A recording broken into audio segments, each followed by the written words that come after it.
Welcome to The Explainer. Today we are unpacking the fascinating cultural history, the massive generational clashes, and the absolute thrill ride of the 2026 World Cup Group L match between England and Croatia. We're going to break down this match high-stakes, documentary style, looking at the overarching narratives, the absolute legends on the pitch, and the historic moments that define this epic showdown. Let's get right into it. Here is our roadmap for today. Number 1, the 2026 World Cup stage. 2, England's burden of hope. 3, Croatia's modern football mythology. 4, a clash of generations. And finally, number 5, the historic Dallas showdown.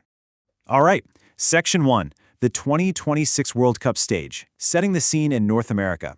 To really grasp the magnitude of this match, we have to look at how this unprecedented 48-team tournament was introduced to the world. The launch of the We Are 26 campaign set a massive, cinematic stage for the world's biggest sporting event. Picture this: Brazilian legend Ronaldo and FIFA president Gianni Infantino standing at the iconic Griffith Observatory in Los Angeles with a dazzling, synchronized drone show blazing the tournament logo right over the Hollywood Hills. It was a massive statement that these 16 host cities across North America were ready to deliver pure Hollywood drama. Moving to Section 2, England's burden of hope. The weight of history on the Three Lions. Let's talk about the incredible emotional baggage the English national team carries into every single tournament they play. 60. That staggering number right there represents the years of hurt since England was last crowned world champions, way back in 1966. For 6 decades, generations of players and fans have carried the immense, crushing pressure of a nation absolutely desperate to see football finally come home. And you can hear that longing in the famous English football anthem, Three Lions.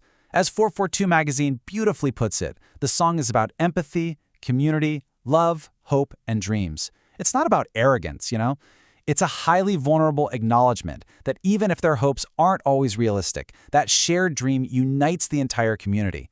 Geographically, all of that hope is anchored at Wembley Stadium in London, affectionately known as the home of football. This 90,000-seat fortress is the largest in the UK and is crowned by a massive 133-meter-high arch. It replaced the original 1923 twin-towered stadium, effortlessly bridging a century-old legacy with the modern ambitions of today's squad. But here's the catch. Despite a flawless qualifying record, England's manager Thomas Tuchel is actively trying to manage those intense national expectations. He literally warned, "We have a right to dream, but we don't want to be delusional." He is trying so hard to keep the squad grounded because the line between dreaming and delusion in international football is razor thin. Let's shift gears to Section 3, Croatia's modern football mythology, resilience, and a fearsome new wall.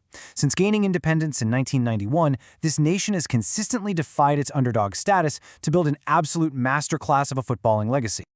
To truly understand Croatia's team identity, just look at the famous walled city of Dubrovnik, the Pearl of the Adriatic. Famous for its high-rising cliffs and ancient, imposing city walls, it perfectly mirrors the nation's rugged resilience on the pitch. I mean, it was literally chosen as King's Landing for Game of Thrones because it just radiates historic strength. And that cultural resilience translates perfectly to their current squad. They have built a fearsome, tactically flexible defensive wall.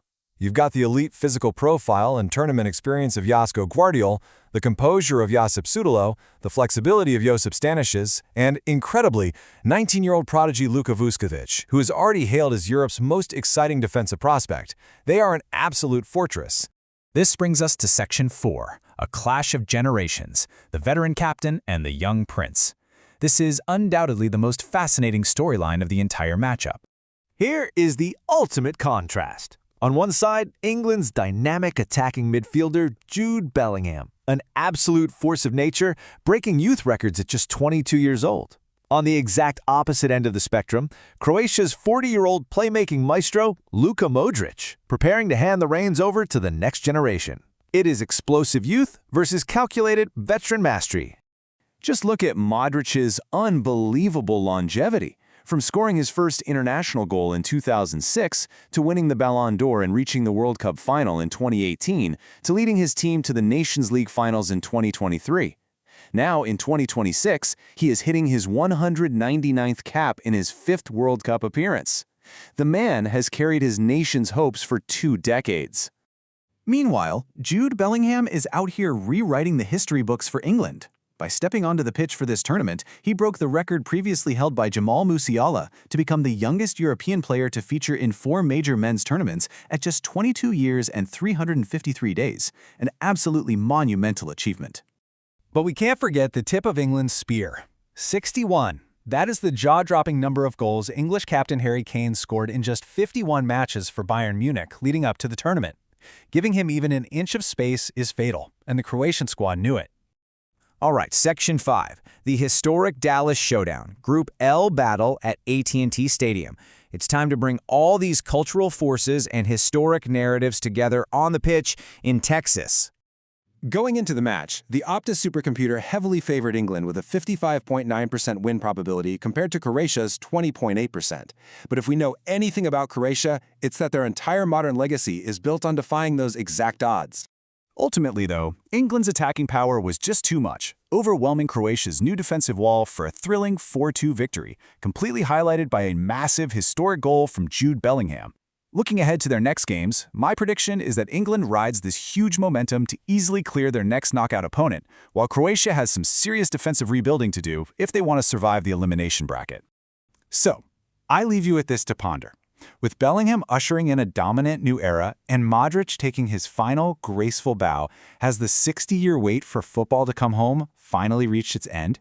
What we just saw in Dallas might truly be the start of a legendary run. Thanks for joining me for this explainer, and I'll catch you next time.